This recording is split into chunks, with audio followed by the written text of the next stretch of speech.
This little tool is the result of over a century of innovation. Our Swiss Army knife are really the best in the world. Now thriving in the digital age, it dates all the way back to the Victorian era. From the technical point of view, it was fantastic. It's used by everyone, from Boy Scouts to presidents. It has everything you need. Who knows how many lives it saved? And how it's made is as ingenious as the tool itself. Enter the iconic Victorinox Megafactory in Switzerland to discover how they make one of the world's greatest multi-tools. The Swiss Army knife. It's just a cool knife.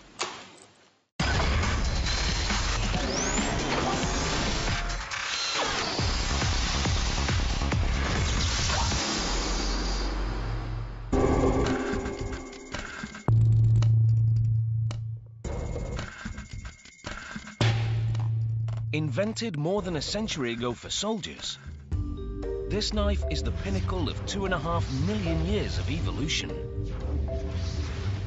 And it continues to evolve, turning from an army gadget to a global brand.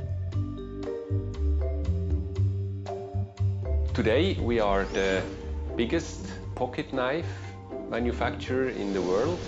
With outlets in 130 countries and a vast range of 260 different models, including 100 versions of the classic Swiss Army knife. And as its name implies, every single one is proudly made in Switzerland. The Swiss Army knife has definitively come from Switzerland and has also to be made in Switzerland, because it's a part of the history of Switzerland. A history that traces its roots to 1884, when founder Karl Elsener opens a cutlery factory in this small workshop. Today it's a 36,000 square meter powerhouse of innovation. Enter the iconic Victorinox Megafactory in Ibach, Switzerland, and discover what it takes to make these world-class pocket tools.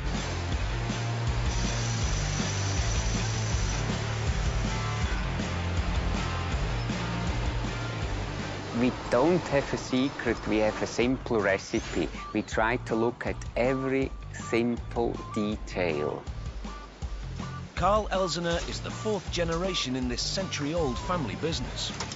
So when you look at the values of our brand, it's quality, it's functionality, it's innovation, it's iconic design. But I mean, the strongest is really the quality and the functionality. And functionality is key to the Swiss Army knife's global success. Because under the name Swiss Army knife, people expect functions. The star of the series is the aptly named Swiss Champ.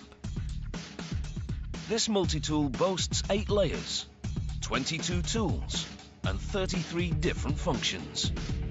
It offers a world of possibilities, if you know how to find them. I'll start out easy.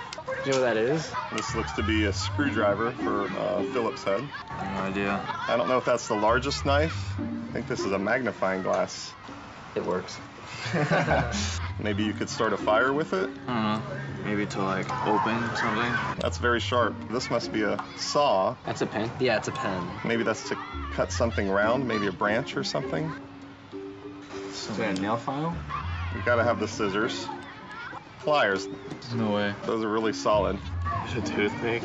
I think that's going to be a bottle opener. Fishing. On one side it's inches, and then the other side is metric. And I guess you could use this for a regular headed screwdriver. There's just so much stuff on there. And that's not all. Hidden in the handle are tweezers. And a stainless steel pin, handy for unclogging nozzles. Okay, go ahead. If you were lost in the wilderness, it certainly would come in handy. Probably get rid of everything in your house and just have this. I would love to have one. And thousands already do. Owners range from Boy Scouts to soldiers to American presidents. Perhaps they have opened with them the most secret contracts and mails they get, yes. Today, A workforce close to 1,000 produce over 60,000 pocket knives every single day.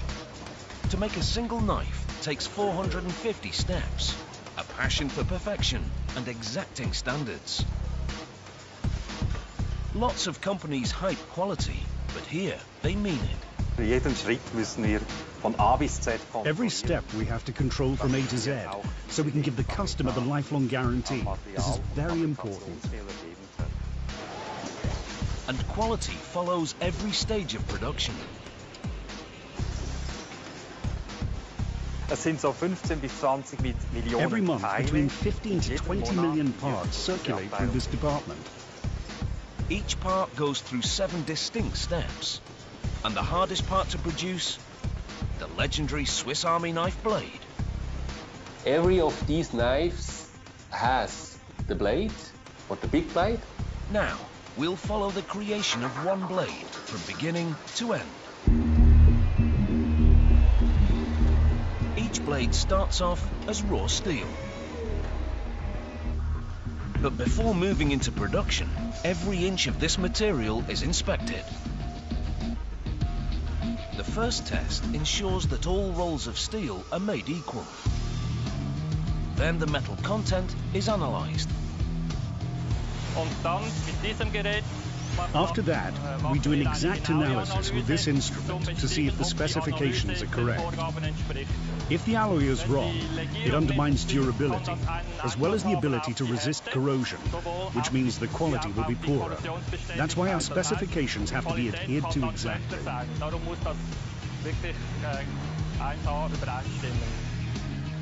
With the all clear, the steel heads to production. First step, cutting out the shape. Historically, each part was forged by hand. Today, it's automated. Tools are made in a stamping machine. Blades, scissors, screwdrivers, the works. Like the raw steel, every single tool goes through extensive quality control. Nothing gets in this product by chance. When we produce a product, we just don't start to sell it. Our engineering department, they still are continuously trying to improve it, to make it better for our customers. It's a constant cycle of dissection and re-engineering. But improving on perfection is no easy task.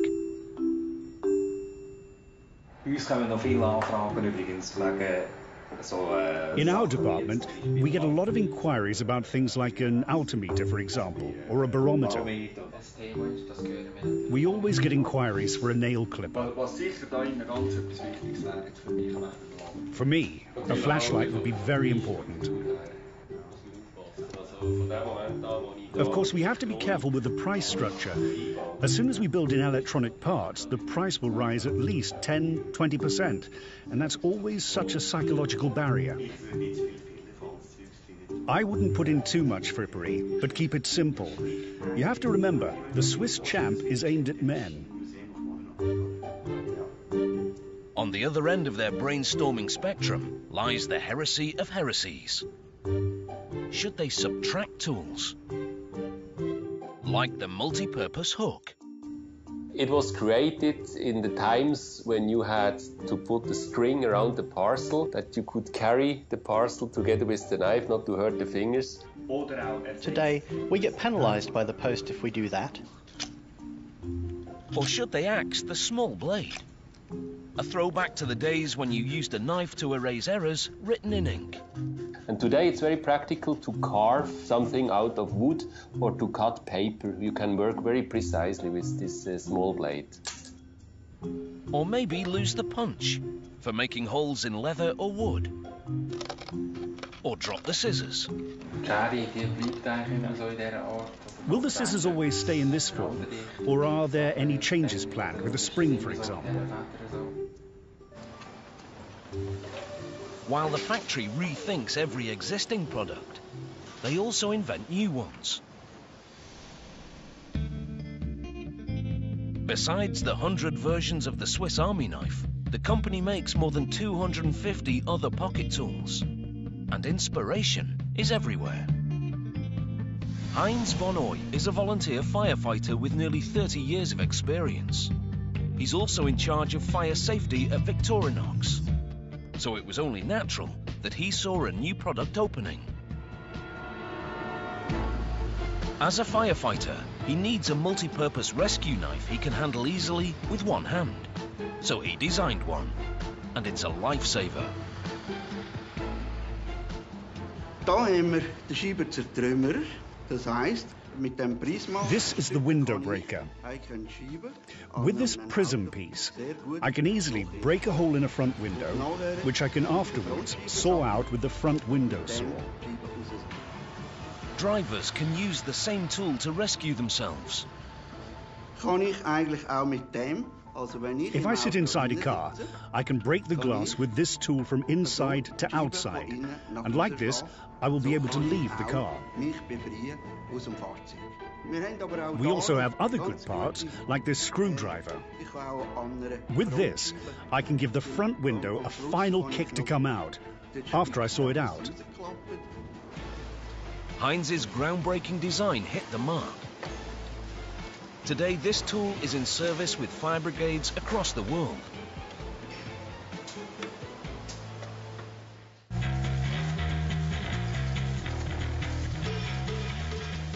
New products take time to develop, for the same reason the old products have such a sterling reputation. High standards.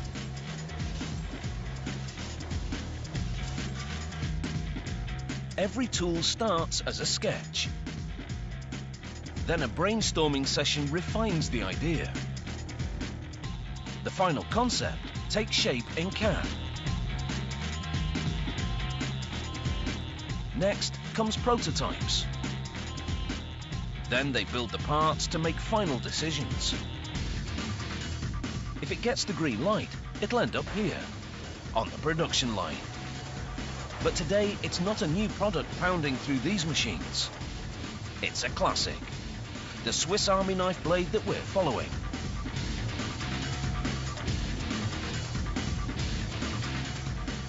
Laid flat, each of these steel coils stretches the length of 5 Olympic pools. A single roll makes 8,000 blades. A mere drop in the ocean compared to the millions they make annually. And here inside, the stamping tool is cutting out the blade.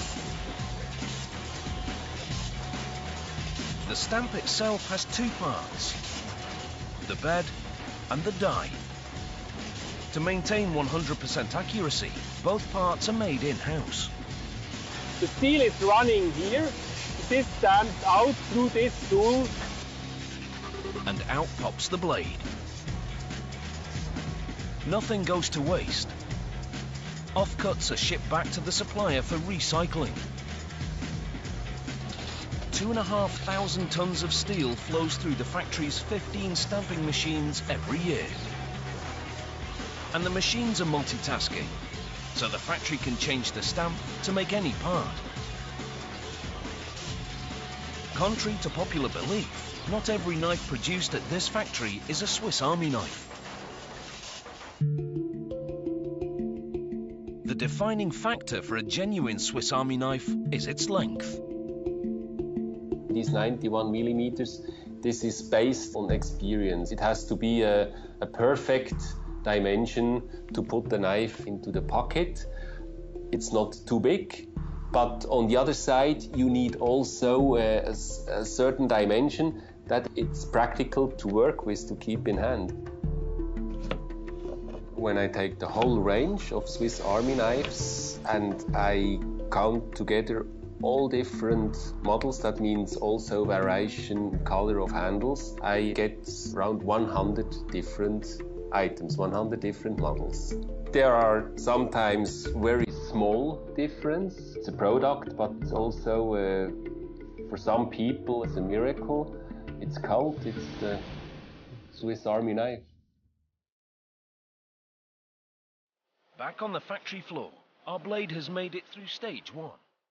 Perfectly shaped, but not smooth.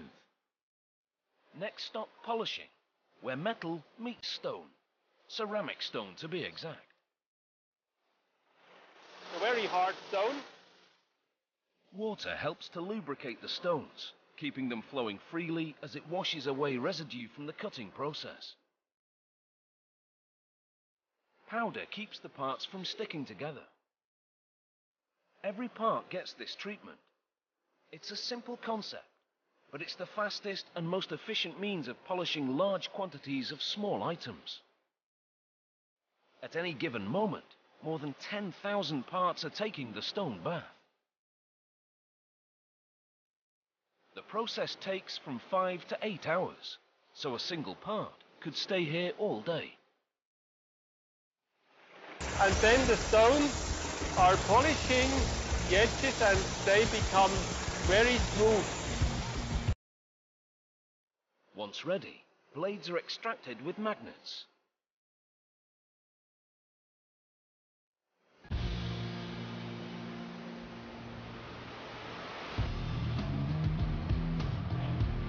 Our blade emerges polished to perfection. It looks like a knife, but it won't yet cut the mustard, because raw steel is too soft. When the steel is too soft and you cut, for example, frozen things or hard bread, you have the steel which would be damaged and the blade becomes dull in a short time. To toughen up, our blade moves on to the next stage: hardening.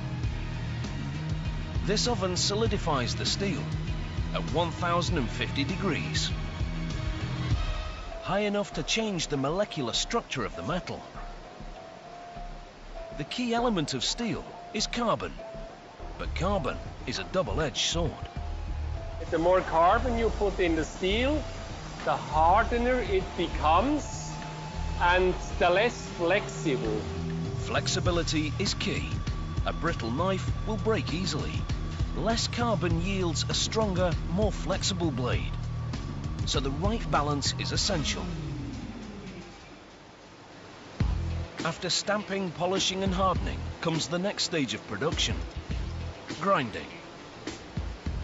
Now here we are in the department where we grind the surfaces onto the right dimension.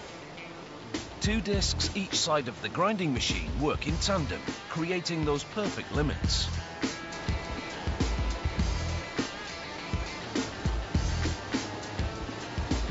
The standards are unforgiving.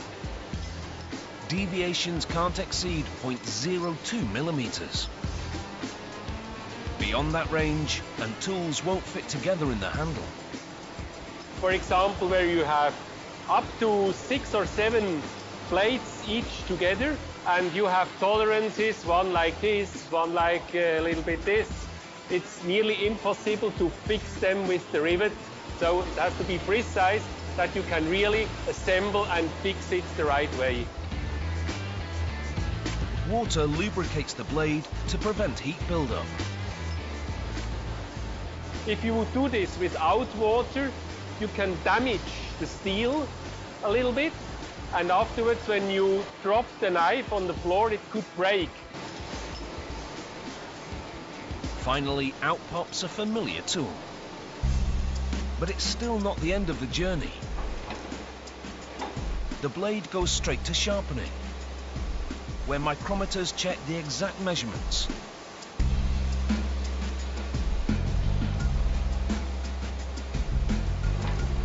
You wouldn't know it, but you're looking at an irony in steel, because the very blade that made the company nearly destroyed it.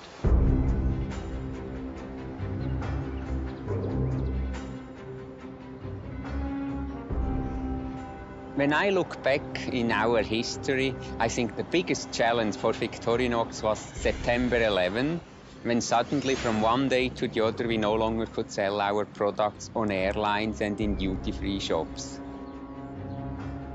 So after September 11, our sales dropped for the Swiss Army knives more than 30%. In an instant, this knife turned from a useful tool to a potential weapon. It was a huge blow, but Victorinox fought back. As soon as production fell, they hired out their workers to other companies to keep them employed. and they shifted sales to emerging markets like China and Russia.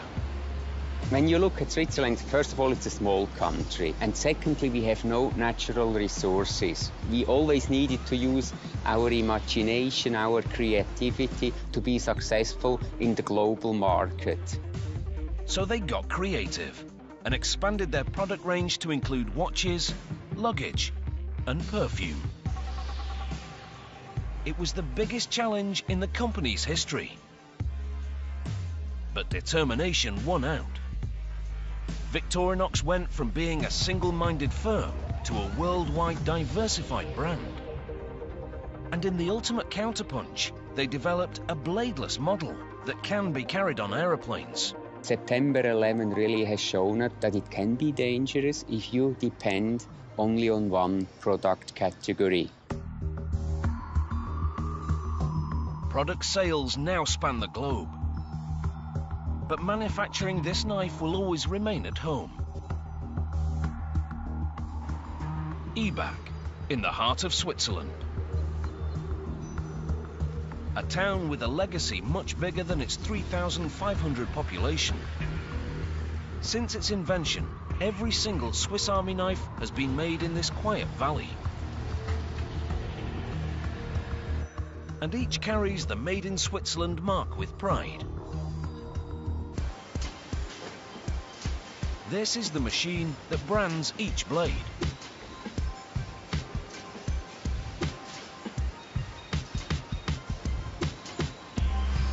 Feeding these blades through the stamp is time-consuming, but it's one of the most important steps in the entire process.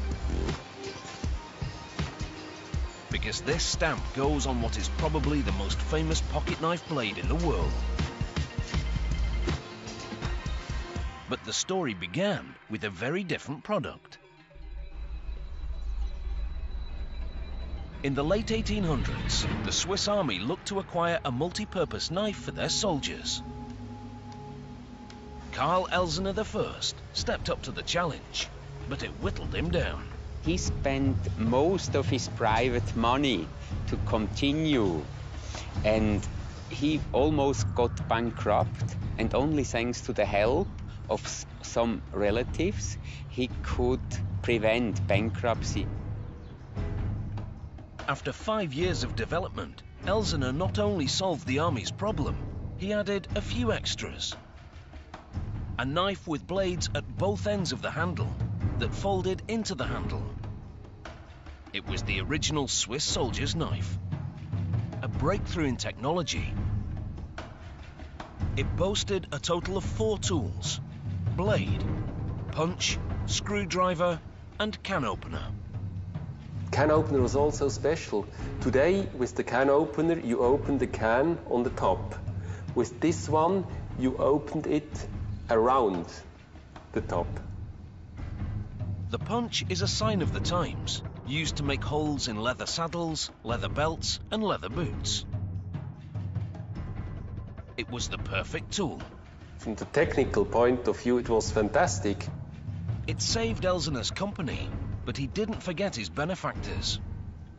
When he was successful with the Swiss officer knives, without any legal responsibility, he went back to them and paid them the 50% with interest and compound interest. Because for him it was important that nobody, because of him, was losing 1 Swiss franc. Originally, the company took the name of its founder. But in 1909, Elsener changed the name to Victoria after his mother. In 1921, the name changed again, thanks to the invention of stainless steel. In the past, that means from the beginning, they manufactured the knife out of steel. It's normal steel, it wasn't stainless steel, it was normal steel. Stainless steel was called inoxydable by the French. So the abbreviated Inox was tacked onto the company name. But no one calls this a Victorinox knife. The brand of our company, Victorinox, is less famous than the product itself.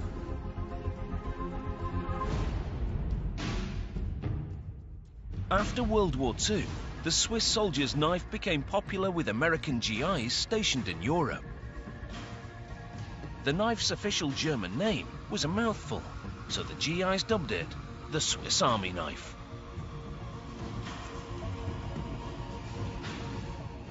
There was not a brand behind in these days. It was a product, and it developed so strong that on one day it stood for every compact knife with folding blades. This was just the Swiss Army knife. Now it's a global icon. When I show worldwide this knife in the jungle, in the mountain, everywhere, people suddenly know this is the Swiss Army knife. There is no one on the world who does not know this product. The Swiss Army knife has become a little bit a symbol for Swiss quality and reliability. And ingenuity.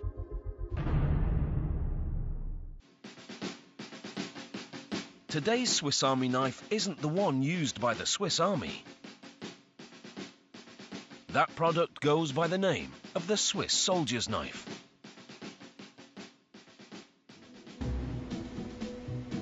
In Switzerland, all able-bodied men are required to serve in the army. The Swiss soldier's knife is among their standard kit. Its functionality has evolved over the years. It's very handy because it now has a blade that you can open with one hand and it locks. So that's a new feature. In 2008, it was a brand new soldier knife introduced to the army, very special with one hand opening blade.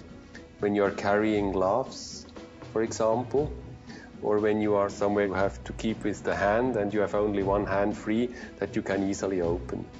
Close, you can also press it on the other side and close like this. In the military, you're also spending lots of time in the woods, so it now comes with a wood saw, which the old one didn't have. It still comes with all its old tools, including the can opener. It works so well, soldiers aren't the only ones who use it. We have really at home no other can opener. We have a knife in the drawer, the standard Swiss Army knife. This is our standard can opener at home.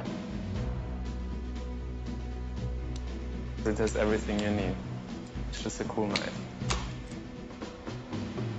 Of course, so is the ever-popular Swiss Champ. Back on the factory floor, our blade is heading for assembly, but there's one more stop.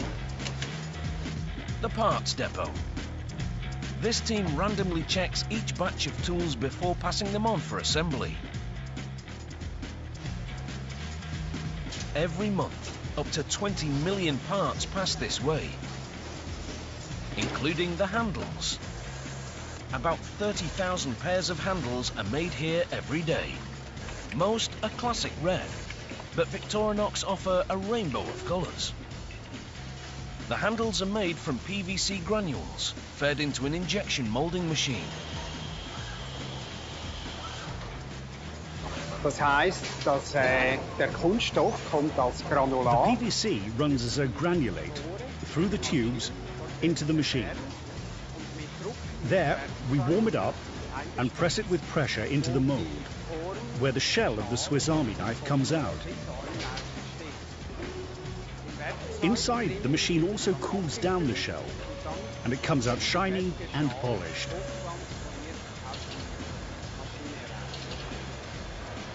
Ready for that all-important branding. This is like the Mercedes star for us. It's our logo. The logo dates back more than a century to 1909. Originated by Carl Elsener to thwart counterfeiters. He recognized that some German companies imitated the Swiss Army knife, and to separate visually from them, he put the first time the cross and shield, our actual logo of today, into the handle of the knife. Today, even the German army knows where to come for the real thing. The Swiss Army gave us the permission to sell Swiss Army soldier knife worldwide.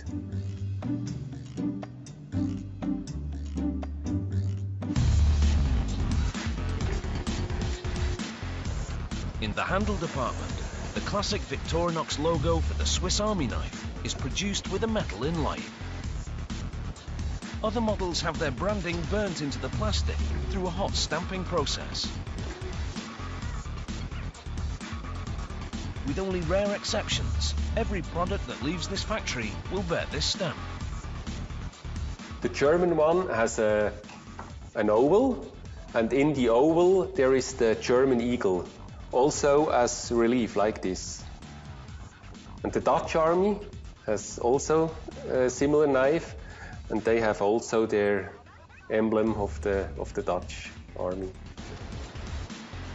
The handles will join the tools in assembly. Every part is stacked in precise order.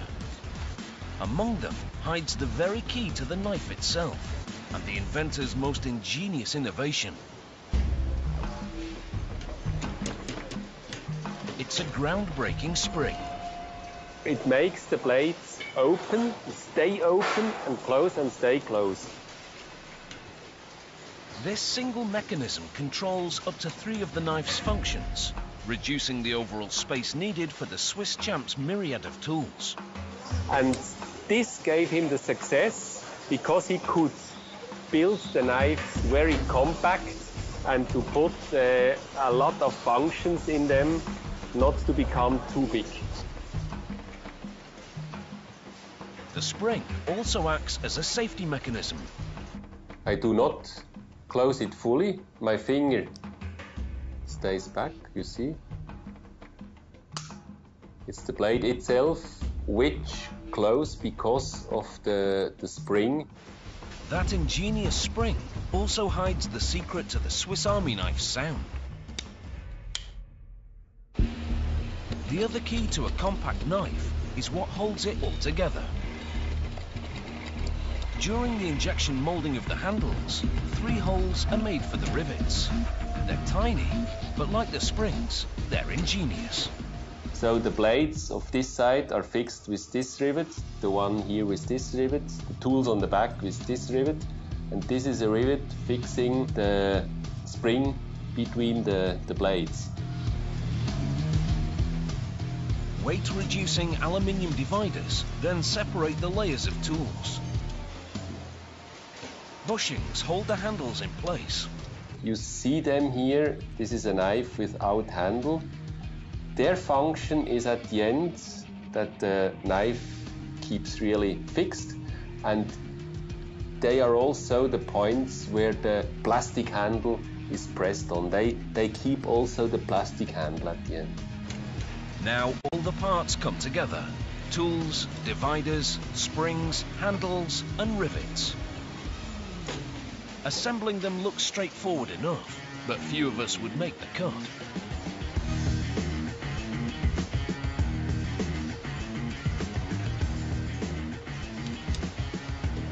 You need also a lot of training and experience. You do not start in assembling such a knife. You start with smaller models, and at the end, when you are a professional, you can assemble such knives. Logic governs the layout of parts. All tools that open on the left are laid out on the left, with right wood opening tools on the right. A skilled worker can assemble an entire Swiss champ in about 3 minutes. After being stamped, polished, hardened, ground and assembled, our blade is finally where it was always designed to be. But it's not ready to hit the shelves yet. The last step, a final inspection to make sure everything works. It may look fine to you, but it takes sharp eyes to spot defects. A scratch that needs polishing. A handle that needs adjusting. Any part judged inferior is marked. High standards, low tech. A ballpoint pen does the job. Rejected. Afterwards, we are really sure that only best quality leaves the house. But the best quality doesn't always end up in the hands of the consumers. Piracy is a very big problem. Every great product is ripped off. Counterfeiting is a huge global problem that hits more than the company's bottom line. We have rather big problems today with the Chinese imitations. When we bring out the innovation product, in minimum 1 year, we have the fake from China on the market. And they fake everything, right down to a botched emblem. For a company that prides itself on Swiss workmanship, the fakes cut to the quick. The company vents its anger in this display, but they still have to deal with angry consumers who've been duped. This knockoff might not fool you, but this one could, especially since many fakes are sold in clamshell packages. That means the consumer cannot check them by opening and closing. Those ingenious springs not only keep the size of the knife to a minimum, they act as a safety net for consumers. Only an original Swiss Army knife will make this sound. When you try a Chinese version, it's very quiet. Sometimes even the blade does not close the right way, and ours make really the click and clack. So if you go to a store and you want to be sure to get the original one, it's best is you cover your eyes and you just try the product like this.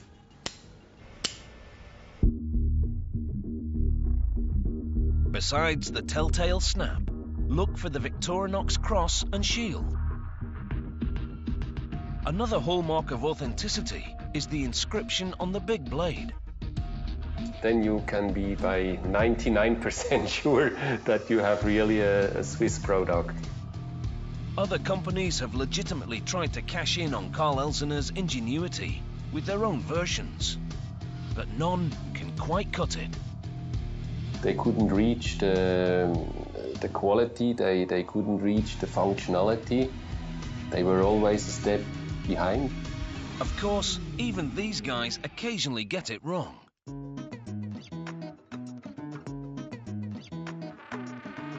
Every model the company has ever made, all 350, is on display here, including the knives that might have been. These are prototypes that didn't hit the mark. Exhibit A, a model with a built-in flashlight. It was before the LED technology with the torch, and it makes not sense to sell this as a Swiss Army knife when you have 10% knife and 90% torch. So we decided not to produce this. Exhibit B, a knife with a built-in ruler. Too small to read. Then there's the Swiss Army knife comb. It's a bit hygienical reason. You have blades, you cut bread and cheese, and you have the comb. So all together makes no sense. Nor does the Swiss Army knife onion and olive fork. We also didn't see enough potential in the market. Or the Swiss Army knife potato peeler, something you're unlikely to need on the go. The museum also holds tribute to monstrosity and to miniaturization. Probably the smallest knife in the world. It's not just a piece of metal, it's functional. It's an exact replica of the original soldier knife. At the other extreme, this knife made for Goliath has more than 200 functions. Which are really not practical to carry in a pouch at your belt. Then come experiments in beauty, mother-of-pearl handles, and the ultimate tribute to luxury, a gold-handled knife embedded with 800 diamonds. This is not a knife to cut bread and cheese. It's just really for someone who wants to have the most expensive one. Luxury can cost around 130,000 euros. But practicality is hard to beat. and the classic Swiss Champ stands the test of time. I'm sure every Swiss person has at least one Swiss Army knife. Or more. I carry two knives with me. One of them is the Traveler. It has a second time zone. It has an alarm clock. It shows you the altitude, a barometer. This is very nice for hiking. This one has been up Mount Kilimanjaro. And then I also like to take the Signature with me because this has a very nice white strong LED and it has a small ballpoint pen. And I have already signed important contracts with this little Swiss Army knife. For those who think they can live without one, I always try to recommend people to carry for a few days a pocket knife, perhaps just a small classic. Then I tell them, after these few days, leave this knife at home, and then I am sure after the first day you will miss something, and this is the pocket knife. Swiss Army knife owners can be fanatically faithful to this company, as this department proves. The repair shop. The company offers a lifetime warranty, so it pays to make a flawless product. This particular knife has no defects, just a long history. This is a soldier knife from 1924. It's marked here on the shank, and it belongs perhaps to a son who has get it from the father and the father from his father, and they really want to carry it on, and so we try to repair this.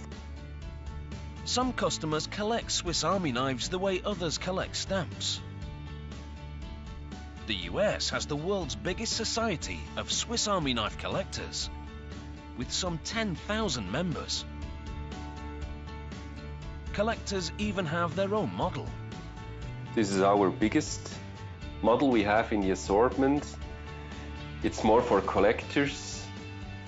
We just put every part which was once produced for an army knife in this model. So we have here 80 different functions. We have the electronical functions, the cyber tool, the LED. So it's really everything you find in the whole Swiss Army knife range is integrated in this model.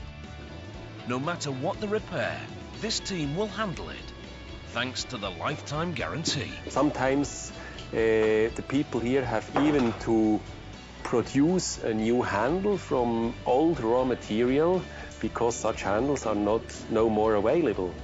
But a lot of things is possible here. Believe it or not, this handle, nearly 90 years old, is a plastic composite. The company introduced this plastic specifically for its knives. Just one innovation in a long line of ingenuity.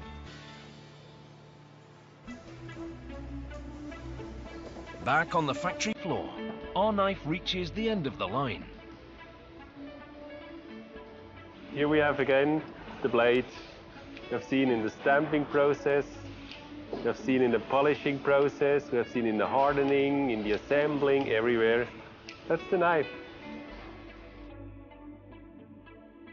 Only a handful of companies can boast of thriving over a century on. For Victorinox, the cutting edge is their creed of perfection.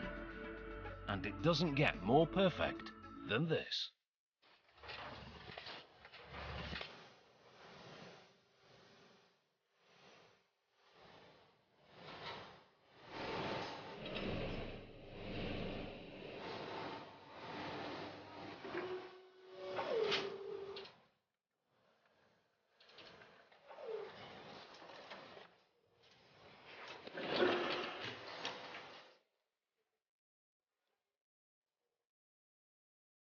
Is still the right knife today, yes.